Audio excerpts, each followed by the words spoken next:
नमस्कार। आज आप देख रहे एक न्यूज 24।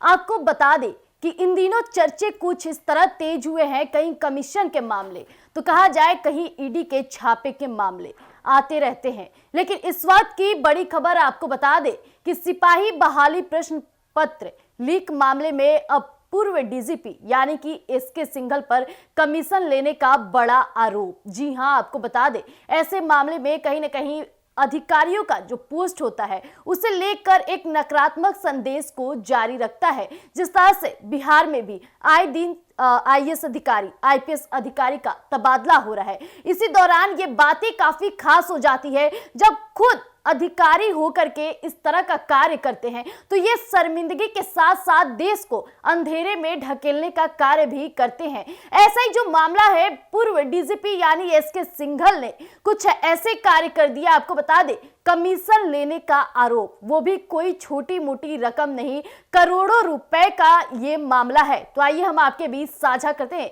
कि आखिरकार पूरा मामला क्या है।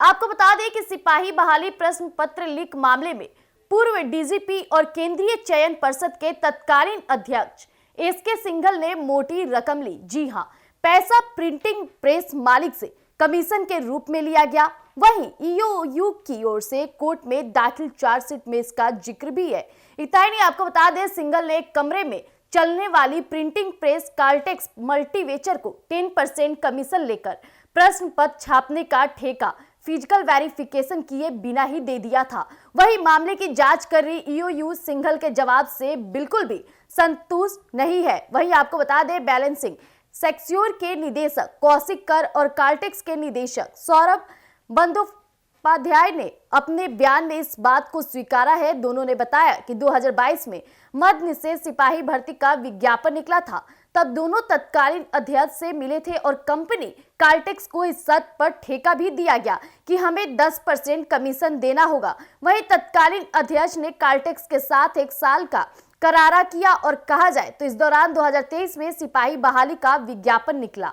ये विज्ञापन आपको बता दें कई न्यूज चैनल में और न्यूज पेपरों में निकला। आपको बता दें ये बहाली का साफ तौर पे था कि 27 अप्रैल 2023 को ये बहाली निकली। 21,391 पदों पर भर्ती होनी थी।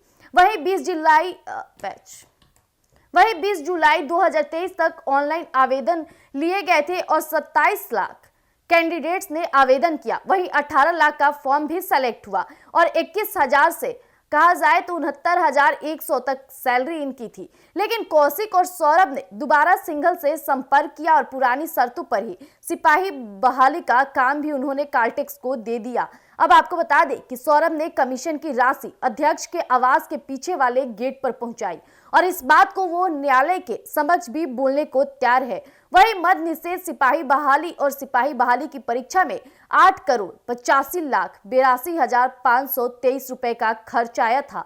यानी साफ तौर पे जाहिर है कि सौरभ ने कमीशन लेने का कार्य किया था और जिस तरह से उनकी राशि उनके घर के गेट के पीछे, यानी कहा जाए तो प्रशासन इस वक्त इतनी गिर गई है कि वो अपने घर पर कमीशन लेने के लिए लोगों को बुलाती है और कहा जाए तो ये पूरा नाक के नीचे प्रशासन इस तरह का घिनौना काम करती है जो कहीं न कहीं हमारे देश में और हमारे समाज में बढ़ रहे राजनीतिक और शिक्षा को अंधेरे में ढकेलने का कार्य करती है।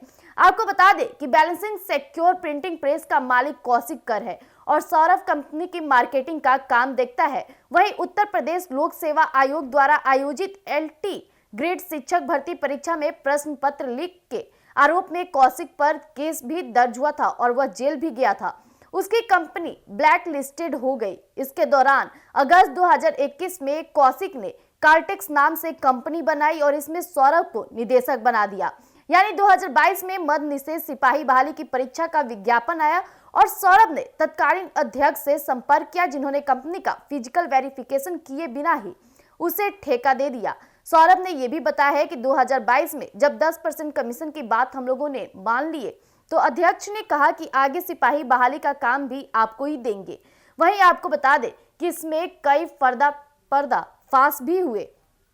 पहला अगर मुद्दा रखा जाए तो प्रेस वाले चाहते तो हो जाता खुलासा, लेकिन ऐसा नहीं हुआ। आपको बता दें 1 अक्टूबर 2023 को सिपाही बहाली की परीक्षा हुई। संजीव मुखिया गिरोह के लोग 18 से 28 सितंबर 2023 तक कोलकाता में रहे।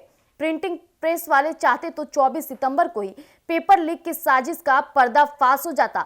तब संजीव के कहने पर विक्की और अनिकेत ब्लेसिंग सिक्योर के दफ्तर चले गए और गोपनीय सामग्रियों की फोटो खींचने लगे। इतना ही नहीं, प्रेस के सिक्योरिटी गार्ड ने विक्की को पकड़ लिया और अनिकेत फरार हो गया।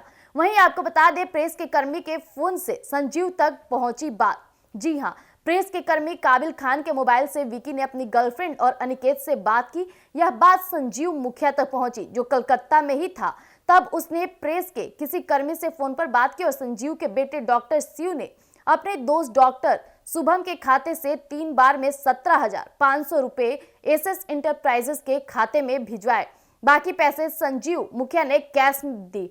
तब विक्की को छोड़ा गया। इतना ही नहीं, आपको बता दें, पूर्व डीजीपी और उनके पत्नी के भी खातों की जांच चल रही है इस वक्त। मतलब जांच टीम पूरी तरह से पूर्व डीजीपी और तत्कालीन अध्यक्ष एसके सिंघल और उनकी पत्नी सुमिता सिंघल के बैंक खातों को खंगाल रही है। इसके लिए दिल्ली स्थित फाइनेंशियल इंटेलिजेंस यूनिट यानी एफआईयू के एडिशनल डायरेक्टर से मदद मांगी गई। एफआईयू की रिपोर्ट बताती है कि सुमिता सिंघल के नाम से कई खाते एक्टिव है और एसके सिंघल के नाम से 4 अकाउंट यूबीआई में है और 5 अकाउंट एसबीआई में है। यानी जांच काफी जोरों शोरों से चल रही है। तो जैसा कि अभी आपने सुना कि एसके सिंघल और उनकी पत्नी सुमिता सिंघल का इस वक्त जांच काफी तेजी से हो रही है। इस दौरान ये जांच में देखा गया कि उनकी पत्नी के भी कई अकाउंट्स है जिसमें पैसों का लेना देना जारी रहता है। वहीं एसके सिंघल के भी अकाउंट एसबीआई में 5 और कहा जाए तो और भी अकाउंट्स है। यानी पैसे के लेन देन एसके सिंघल काफी ईमानदारी यानी कहा जाए तो अपने सातिर दिमाग से करते हैं। लेकिन ईमानदारी ना, लोग कहते हैं अधिकारी जो होता है, प्रशासन जो होती है, वो अपने मर्यादाएं में रहती है, अपने पद की गरिमा बना के रहती है। लेकिन जब वही डीजीपी, वही अधिकारी इस तरह से घिनौने काम करने लग जाते हैं, कहा जाए तो सरकार को ढकेलने का कार्य करती है। लोग सरकार पर सवाल उठाते हैं, शिक्षा को लेकर, बहाली को लेकर और एग्जामिनेशन और रिजल्ट को लेकर। लेकिन जब खुद पूर्व डीजीपी इस तरह का काम करते हैं तो कहीं ना कहीं ये बहुत बड़ी बात हो जाती है। जिस तरह से उन्होंने कमीशन किया, बहाली किया, प्रश्न पत्र लीक मामले को लेकर घोटालों का जो सामना आ रहा है, ये कहीं ना कहीं बहुत बड़ी बात हो जाती है। एक तरफ वो एडवर्टाइजमेंट देते हैं कि इससे कई छात्र प्रतिबंधित हो करके उस एग्जामिनेशन फॉर्म को भरे और जब वो एग्जाम देने आते हैं और पैसे देते हैं तो उसमें वो प्रश्न पत्र लीक करके जिस तरह से कमीशन लेने का काम कर रहे हैं। इससे क्या हमारी बिहार की शिक्षा और शिक्षा व्यवस्था सही हो जाएगा? जब आए दिन पेपर ही लीक होते रह जाएंगे तो वो उन छात्रों के साथ क्या होगा?